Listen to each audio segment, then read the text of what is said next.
Movement ہیں پھر وہ زیادہ ہوں گی، رینج آف موشن جو ہے وہ زیادہ ہو جاتی ہے.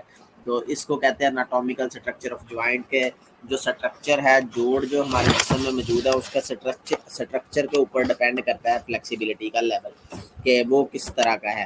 اس کے بعد ہے extensibility of ligament and muscles. تو لیگامنٹ اینڈ مسل کا آپ کو کنسیپٹ پتا ہوگا. لیگامنٹ ہوتے کیا ہے؟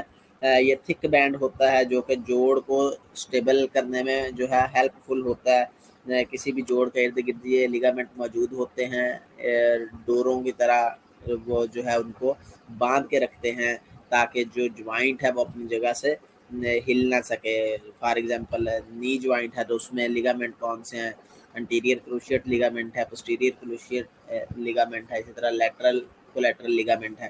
تو مختلف طرح کے جو لیگامنٹ موجود ہوتے ہیں جوڑوں میں، تو ان کی ایکسٹینسیبلٹی کے اوپر جو ہے وہ ڈپینڈ کرتا ہے کہ فلیکسیبلٹی کا لیول کیا ہے. کچھ لیگامنٹ جو ہیں وہ لچکدار ہوتے ہیں اور یعنی کہ ان کے اندر جو ہے وہ اسٹریچ کا لیول زیادہ ہوتا ہے، کچھ میں کم ہوتا ہے. لیکن اگر بنسبت دیکھا جائے مسل، تو مسل کیا ہے کی اور مسلس کی جو ایکسٹینسبلٹی ہے اس میں بھی اضافہ ہو جاتا ہے اور اس طرح رینج آف موشن جو ہے وہ مزید بڑھ جاتی ہے. اس کے بعد تھرڈ ہے اسٹیٹ آف آرگنزم کہ انسان جو ہے اس کی پوزیشن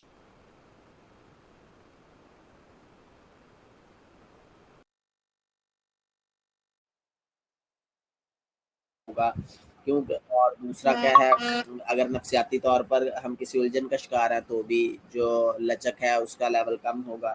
اسی طرح مسل ہیں اگر کول ڈاؤن پوزیشن میں ہے تب بھی جو لچک کا جو لیول ہے وہ ہمارے جسم میں کم ہوگا.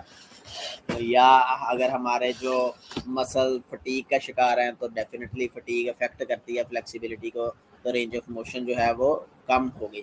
تو اس طرح جو اسٹیٹ آف آرگنزم ہے کہ وہ جو انسان ہے اس کی حالت کیا ہے، تو وہ یہ بھی افیکٹ کرتی ہے فلیکسیبلٹی کو. اس کے بعد ہے ایکسرسائز انکریز فلیکسیبلٹی. تو ایکسرسائز سے کیا ہوتا ہے، ہم جب بھی کوئی ایکسرسائز کرتے ہیں تو جو ہماری باڈی ہے وہ وارم اپ ہوتی ہے. وارم اپ ہونے سے کیا اثر آتا ہے کہ آکسیجن جو ہے وہ زیادہ مقدار میں پہنچنا شروع ہو جاتی ہے اور جو خوراک ہے وہ بھی ملتی ہے ہمارے جسم کو. تو وہ ڈیفینیٹلی جب آکسیجن بھی ہوگی خوراک بھی ہوگی تو وہ بہتر طریقے سے پرفارم کر پائیں گے.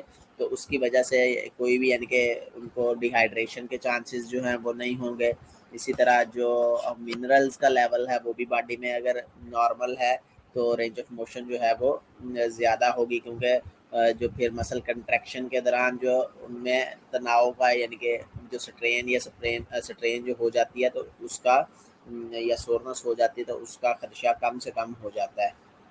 اسی طرح اگر ایج کی بات کریں تو بچوں میں جو لچک کا لیول ہے فلیکسیبلٹی ہے وہ زیادہ ہوتی ہے بنسبت مردوں میں. اس کی وجہ کیا ہے کہ جب بچہ پیدا ہوتا ہے تو اس میں اس کی جو ہڈیاں ہیں وہ بھی لچکدار ہوتی ہیں، وہ بھی ریجڈ فارم میں نہیں ہوئی ہوتی. تو اس وجہ سے جو بچے ہیں ان میں لچک زیادہ ہوتی ہے. آپ نے دیکھا ہوگا جمناسٹک کے جتنے بھی زیادہ ایتھلیٹ ہوتے ہیں وہ عمومی طور پر بچے ہوتے ہیں اور وہ تقریباً 24 سے 25 سال کی ایج تک وہ ویسے ہی ریٹائر ہو جاتے ہیں. تو اس وجہ سے جو ایج ہے وہ ایک اہم فیکٹر ہے.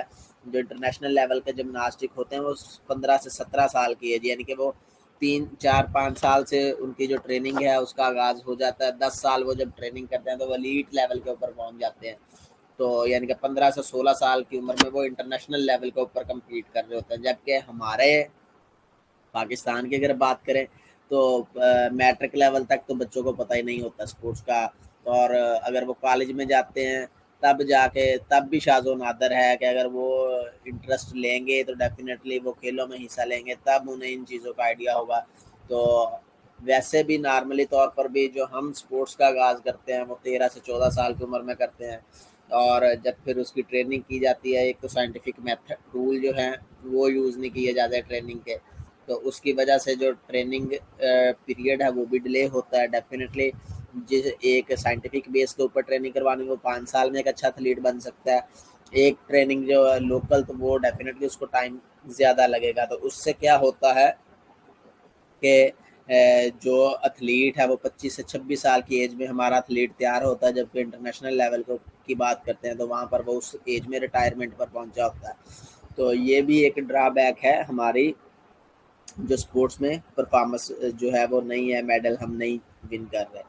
اس کے بعد جینڈر کی اگر بات کریں تو جینڈر میل ہیں تو ڈیفینیٹلی ان کی باڈی میں جو لچک ہے وہ کم ہوتی ہے، فیمیل کی جو باڈی ہے ان میں لچک زیادہ ہوتی ہے۔ اس کے بعد time of the day, time of the day بھی ہے، جیسے آپ کو بتایا کہ جب بندہ بیدار ہوتا ہے تو ایک تو اس کی پوزیشن ہے، اسٹیٹ آف آرگنیزم ہے، دوسرا کیا ہے ڈیفینیٹلی اگر سرد ہے موسم تو اس میں جو لچک ہے وہ کم ہوگی، جیسے جیسے وقت گزرتا ہے ٹمپریچر میں دن میں اضافہ ہوتا جاتا ہے تو انسان کا جو جسم ہے اس میں لچک میں بھی اس میں اضافہ ہوتا ہے۔ اسی طرح ہم اگر گرم علاقوں کی بات کریں یا گرم موسم کی بات کریں تو اس میں لچک میں اضافہ ہوتا ہے، لیکن اگر موسم ٹھنڈا ہو یا علاقے ٹھنڈے میں ہوں تو اس کی وجہ سے کیا ہے ہمارے مسل کی جو ایکسٹینسبلٹی ہے اس میں کمی آ جاتی ہے۔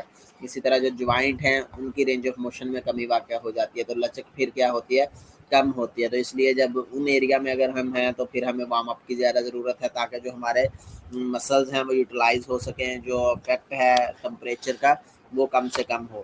تو ٹمپریچر جو ہے وہ بھی افیکٹ کرتا ہے ہماری فلیکسیبلٹی پہ۔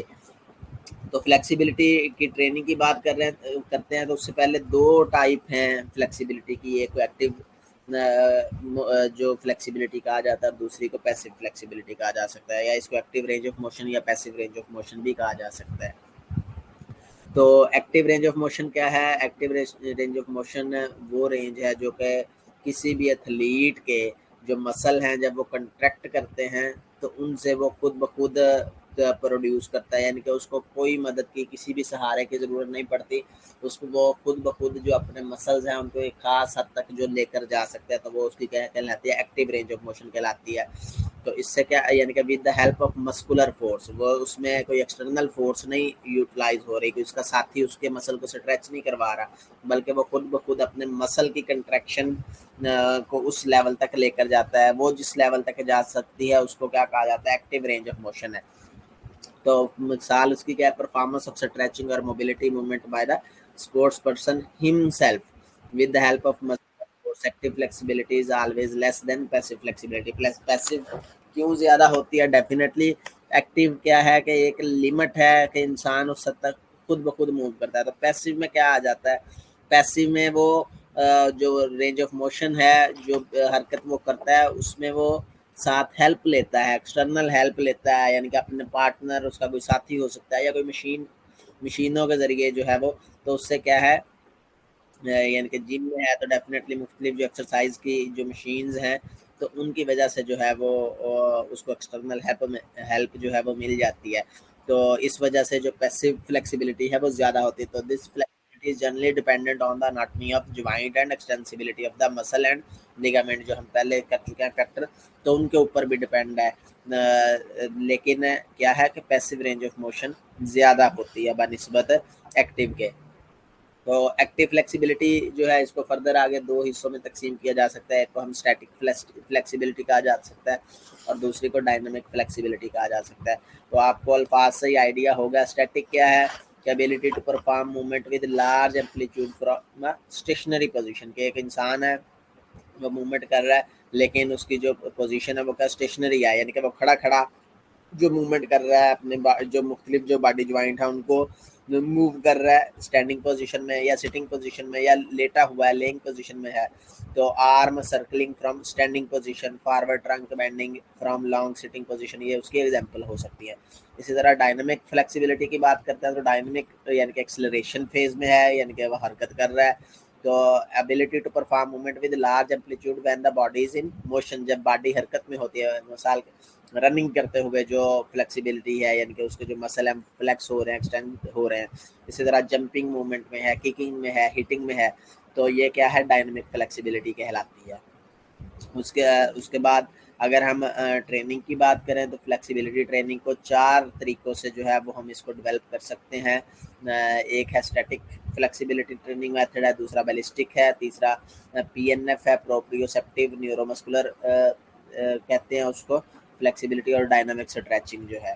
تو سب سے پہلے اسٹیٹک اسٹریچنگ کی اگر ہم بات کرتے ہیں تو اسٹیٹک اسٹریچنگ کیا ہے، از when a muscle is stretched to a length that is uncomfortable not painful. Static میں کیا ہے کہ جب ہم اپنے مسل کو اسٹریچ کر رہے ہیں اس پوزیشن تک لے کر جاتے ہیں، اس پوزیشن تک اس کو اسٹریچ کرتے ہیں جہاں پر وہ ہمیں انکمفرٹیبل محسوس ہوتا ہے، لیکن وہ ہمارے لیے پینفل نہیں ہوتا. And held for a given length of time. تو ہم اپنی جو باڈی ہے اس کو وہاں پر اسٹیٹک کرتے ہیں ایک مخصوص ٹائم پیریڈ کے لیے. عمومی طور پر وہ جو ٹائم پیریڈ ہے اس یا ہم اپنا جو مسل ہے جو بھی جس کو کر رہے ہیں جس کی اسٹریچنگ کر رہے ہیں تو اس کو ہم 30 سے 60 سیکنڈ کے درمیان یہ اس دورانیہ جو ہے اس کو ہم ہولڈ رکھتے ہیں وہاں پر. تو this is the most common form of stretching and it is most suited for sports where the muscle is stretched for prolonged period of time. A common static stretch is touch your toe. اس کے example ہے کہ ہم کھڑے ہیں for example تو ہم نے اپنی جو ٹو ہے ہاتھوں سے اس کو ٹچ کرنا ہے, پاؤں کی جو انگلیاں ہیں تو اس کو ہم جو ہے وہ ٹچ کرتے ہیں. دس اسپورٹس اس میں کون کون سی اسٹیٹک اسٹریچنگ کن کن اسپورٹس میں ہیلپ فل ہوتی ہے؟ جمناسٹک میں, ایکروبیٹک اور باڈی بلڈنگ میں. اس کے بعد اگر بلسٹک اسٹریچنگ بات کرتے ہیں تو بلسٹک اسٹریچنگ انوالو ہوتی ہے باؤنسنگ موومنٹ اور سوئنگ موومنٹ کے درمیان. تو یہ جو اسٹریچنگ ہے یہ ایلیٹ کلاس کے جو ایتھلیٹ ہوتے ہیں, ایلیٹ لیول کے جو ایتھلیٹ ہوتے ہیں انہیں جو ہے اس پر عمل کرنا چاہیے, جبکہ جو ایک بگنر ہے اگر وہ اس کو کرے گا تو ڈیفینیٹلی وہ انجری کروا بیٹھے گا. کیونکہ اس کی جو باڈی ہے وہ ابھی اتنی یوٹیلائز نہیں ہوئی. تو اس کے لیے بہترین کون سی تھی؟ Static stretching. بلسٹک اسٹریچنگ تب ہم کر سکتے ہیں جب ہمارا جو پرفارمنس لیول ہے وہ ایلیٹ لیول کا ہو جائے and after proper warm up and stretch. Ballistic stretching اگر ہم کر رہے ہیں تو ہم نے پراپر وارم اپ کرنا ہے اور اسٹریچنگ بھی کرنی ہے. This type of stretching has potential to cause injury. Definitely اگر ایک بگنر ہے وہ کرے گا تو جو انجریز کے چانسز ہیں وہ زیادہ سے زیادہ ہوتے ہیں, کیونکہ ہم نے اچھلتے ہوئے اپنی باڈی کو باؤنس کرتے ہوئے یا سوئنگ کرتے ہوئے جو ہے وہ ہم اس کو اپنے جو مسلز ہیں ان کی رینج آف موشن جو ہے اس کو موومنٹ ہے اس کو ہم کرتے ہیں. تو an example would be the swing your leg forward multiple time to get your toes to your hand. کہ ہم اپنے فار ایگزامپل کھڑے ہیں یا چل رہے ہیں تو چلتے چلتے ہم اپنا جو ہاتھ ہے وہ بالکل آگے کی طرف کرتے ہیں, تو نیچے سے اپنی جو لیگ ہے اس کو کک کی شیپ میں اوپر کی طرف لے کر آتے ہیں اور اپنے ہاتھوں کو جو پاؤں کا جو انگوٹھے ہیں انگلیاں ان کے ساتھ آ کر ٹچ کرتے ہیں. تو ڈیفینیٹلی اس سے کیا ہے ہماری ہیمسٹرنگ جو مسلز ہیں اگر وہ یوز ٹو نہیں ہے تو وہاں پر پھر کھچاؤ پیدا ہو سکتا ہے. اسی طرح کاف مسل ہیں ان میں بھی جو انجریز کے چانسز ہیں وہ زیادہ ہو سکتے ہیں. کوارڈیسپ مسل ہے ان میں بھی انجریز کے چانسز ہو سکتے ہیں. تو موسٹلی کیونکہ زیادہ جو کمپریشن ہے وہ ہیمسٹرنگ مسلز پہ آ رہا ہوتا ہے تو ان کے چانسز جو ہیں وہ انجری کے زیادہ ہوتے ہیں. ہم نے دیکھا ہوگا کہ میچ کے دوران عمومی طور پر جب کھلاڑی بھاگتے ہوئے جب وہ کک لگا رہے ہوتے ہیں تو اگر وہ ان کے دباؤ آ جائے ہیمسٹرنگ مسل کے اوپر تو کیا ہوتا ہے انجری کا وہ شکار ہو جاتا ہے. فوری طور پر جو فزیوتھراپسٹ ہے اس کو بلایا جاتا ہے جو کہ اس کو پراپر موومنٹ کے ذریعے جو ہے اس کو ریلیکس کرواتا ہے اس کی باڈی کو. تو دس method of flexibility training is most suited for sports that require bouncing اور سوئنگنگ موومنٹ.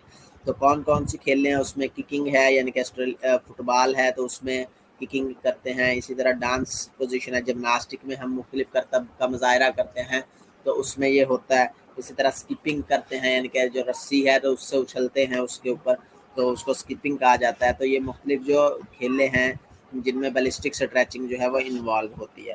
اسی طرح تیسرا جو میتھڈ ہے وہ P N F proprioceptive neuro muscular facilitation اس کو کہا جاتا ہے. پی این ایف ایبریویشن ہے اس کی. تو یہ کیا stretching involve static stretch 30 second, پہلے جو 30 سیکنڈ ہے اس میں ہم اسٹیٹک اسٹریچ کرتے ہیں. اس کے بعد پھر کیا کرتے ہیں followed by contraction of the stretched muscle until the stretch is no longer felt usually around 5 to 10 second. ایک لمٹ ہے, ہم نے ایک لمٹ تک میکسیمم اس کو کر لیا 30 سیکنڈ تک. اس کے بعد اس کی جو لمٹ ہے اس سے مزید اس کو فردر ہم لینتھ کرتے ہیں 5 سے 10 سیکنڈ جو ہے تاکہ جو اسٹیٹک اسٹریچ سے زیادہ جو اسٹریچنگ جو ہے وہ ہو جاتی ہے اس میں. This method of training allow greater lengthening of the muscle by switching off stretch reflexes in muscle. It is important that the second lengthen stretch is not taken too far as this could result in injury. Definitely جو پہلے ایک maximum level کے اوپر ہم پہلے 30 second تک اپنی body کو ہولڈ کیے ہوئے ہیں تو اگر اس سے مزید آگے جائیں گے تو وہ انجریز کے چانسز جو ہیں اس کو زیادہ کر سکتا ہے. تو اس وجہ سے اس میں عمومی طور پر جو پارٹنر ہوتا ہے اس کی ضرورت ہوتی ہے کہ جو ہمیں اس کی پراپر ٹریننگ کرواتا ہے.